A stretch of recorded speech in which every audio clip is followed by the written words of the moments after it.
हे आहे BTV network आणि आपण पाहत आहात चॅनल B।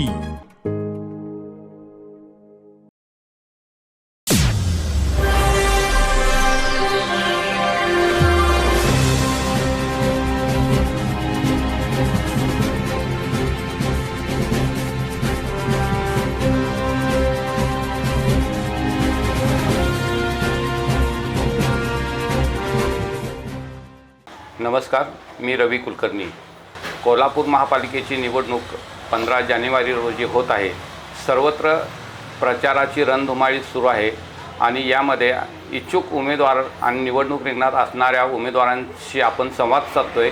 आजच्या या मालिकेमध्ये आज आपल्याशी संवाद साधतायत जहिदा मुजावर, राष्ट्रवादी काँग्रेस अजित पवार पक्षाच्या शहर महिला अध्यक्षा। गेली 14 वर्षाहून अधिक काळ त्या या राजकारण समाजकारणात कार्यरत आहेत। एका महिला बचत गटापासून त्यांची ही राजकीय सामाजिक वाटचाल सुरू आहे आणि आता त्या प्रभाग क्रमांक 17 क सर्वसाधारण महिला आरक्षित प्रवर्ग यामधून निवडणूक रिंगणात आहेत, राष्ट्रवादी काँग्रेस अजित पवार पक्षाशी संबंधित। नमस्ते मॅडम। नमस्ते। आपल्या या वृत्तमालिकेमध्ये मनापासून स्वागत। आज आपण निवडणूक रिंगणात उतरलेला आहात। काय सांगू शकाल आपल्या राजकीय सामाजिक वाटचालीबद्दल? तुमची कौटुंबिक पार्श्वभूमी, राजकीय सामाजिक पार्श्वभूमी याबद्दल काय सांगू शकाल? सर्वप्रथम मी जहिदा राजू मुजावर, प्रभाग क्रमांक 17 क मध्ये उमेदवारी हसन समशी साहेबांच्या नेतृत्वाखाली मला आणि आदिलभाईंच्या नेतृत्वाखाली मला ही उमेदवारी मिळालेली आहे। माझं वलय राजकीय नाही आहे, मी एक सामान्य कुटुंबातून आहे, पण मला गेली 22 ते 23 वर्ष एक सामाजिक कार्याची आवड असल्यामुळं माझ्या भागातील माझ्या ज्येष्ठ महिलांनी सर्वांनी बचत गटांचा मोह दाखवून त्यांना बचत गटाची सुरुवात करून द्यायला जी मी सुरुवात केली तेव्हापासून हा राजकीय वलय माझ्याबरोबर आहे। एका बचत गटापासून मी 33 बचत तयार केलेत। तेव्हा परत नवदुर्गाची स्थापना केली, नवदुर्गा महिला मंडळ केलं। माझ्या कामाचा आढावा बघून साहेबांनी मला राष्ट्रवादी काँग्रेस पक्षाचं शहर अध्यक्षपद गेली 14 वर्ष मी भूषवलेलं आहे आणि अजून पण मी महाराष्ट्र प्रदेश उपाध्यक्ष म्हणून पक्षात कार्यरत आहे। मला समाजकार्याची खूप आवड आहे। भागात साहेबांनी आमच्या भागात गटर, रस्ते, नवदुर्गाच्या 20-25 वर्ष गेली कोणी तिथं काम केलं नव्हतं, अजून रस्ते आणि गटरी झाल्या नव्हत्या। तिथून मी साहेबांच्याकडून 50 लाख रुपये हसन समशी साहेबांनी आपल्याला निधी दिला, तिथून आम्ही तो रस्ते गटरीचं काम पूर्ण केले आणि उर्दू शाळेचं कंपाऊंड जे मुलांच्या सुरक्षिततेसाठी पाहिजे होतं त्याचं पण काम आपण 43 लाखमध्ये तो भाग पूर्ण करून दिला आहे। असंच अनेक कामात आपल्याला यश प्राप्त व्हावं यासाठी मी ही उमेदवारी घेतलेली आहे। आपण या प्रभागाचे मूळचे रहिवासी आहात। हो। या प्रचाराच्या दरम्यान किंवा रहिवासी असताना सुद्धा आपल्याला कोणकोणत्या नागरी समस्या जाणवल्या, लोकांच्या काय अपेक्षा आहेत आपल्याकडून?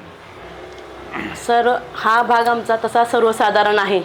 मी जेव्हा भागात आता प्रचारासाठी फिरत होते सर्व महिलांच्या आणि भागातील नागरिकांच्या समस्या असा की गटरी, रस्ते स्वच्छ पाहिजेत, पाणीची मुबलक, जसं थेट पाईपलाईनचं हे आहे पण आमच्या इथं ह्या भागात थेट पाईपलाईनच्या मानानं पाणी नाही आहे, पाणी अपुरं पडतं आहे। त्याच्यामुळं त्या लोकांच्या इच्छा अशा आहेत। प्रगती कॉलनीतल्या तर लोकांनी सरळ सांगितलं की आम्हाला मॅडम कुठल्या अपेक्षा नाहीत, पण आमच्या इथं रस्ते आणि ड्रेनेजचं आणि पाण्याचं थेट आम्हाला पाणी मिळालं पाहिजे याची त्यांच्याकडून आपली अपेक्षा अशी आहे।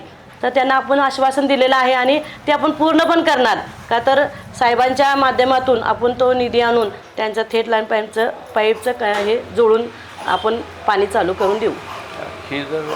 हा जर प्रभाग जर बघितला तर या प्रभागात सगळ्या प्रकारचे लोक राहतात। गरीब आहेत, श्रीमंत आहेत, उच्चवर्गीय आहे, मध्यमवर्गीय आहेत, कष्टकरी समाज आहे। एक भरगच्च नागरी वस्ती असणारा हा प्रभाग आहे आणि संमिश्र लोकवस्तीचा आहे। त्यांच्या अपेक्षा जाणून घेत असताना यापेक्षा वेगळं आपलं काय विजन आहे का? चांगले उपक्रम भविष्यातले काय असतील? माझं सर्वप्रथम तर उपक्रम हा राहील की जो आमचा अशिक्षित जो झालेला आहे, म्हणजे मुलांचा विस्कळीतपणा किंवा लोकांच्या घरांची जी दुरवस्था झालेली आहे, रस्त्यांचं जे समीकरण थोडं बिघडलेलं आहे, तो सुव्यवस्थित करून मुलांना एक दडपण आणण्यासाठी, म्हणजे वातावरण स्वच्छ ठेवण्यासाठी भागात कॉर्नरला कॅमेरे बसवून घ्यायचे आणि आपण त्या माध्यमातून लोकांच्या सेवेत राहायचं, म्हणजे जेणेकरून त्यांच्याकडनं काही चुका होऊ नये आणि ते पण सावधगिरीने राहतील, तर हा भाग एकदम सुशिक्षित राहील. आणि जे बेरोजगार आहेत त्यांच्यासाठी आपण महिलांच्यासाठी एखादं एक हॉल उभा करून स्वतःचं त्यांच्या घरी बसल्या त्यांना कामाचं काहीतरी नियोजन आखून द्यायचं, हे आराखडा माझ्या डोक्यात आहे. आम्ही सुद्धा पंचनामा प्रभागाचा हे वृत्तमालिका करत असताना सर्व प्रभागात फिरलेलो आहोत. यामध्ये प्रामुख्याने समस्या जाणून आल्या किंवा एक प्रश्न दिसून आला की महापालिकेच्या काही ज्या ओपन स्पेस आहेत त्या बळकावल्या जात आहेत, त्याच्यावर अतिक्रमण होत आहेत, डम्पिंग ग्राउंड होत आहे. त्या ओपन स्पेसचा एक चांगल्या उपक्रमासाठी काय तुम्ही वापर करू शकाल? आता आमच्या याच भागात आम्ही क्रीडांगणचा सर्व युवक ज्येष्ठांनी सुरुवात करून एका क्रीडांगणची नियोजन आखलेलं आहे. ते आम्ही महानगरपालिकेच्यातून ते आरक्षण उठवून आम्हाला आमच्या भागातल्या मुलांना पुढच्या भविष्याला त्यांच्या चांगल्या उद्देशासाठी तो ग्राउंड आपण तयार करून घ्यायचा असा अजेंडा आहे. नगरसेवक झाल्यानंतर आपल्या पुढची राजकीय सामाजिक वाटचाल कशी असेल?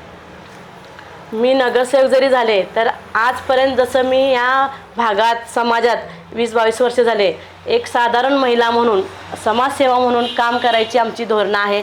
आम्ही नगरसेवक म्हणून नाही तर एक सेवक म्हणून जनतेची सेवा करणार आहोत.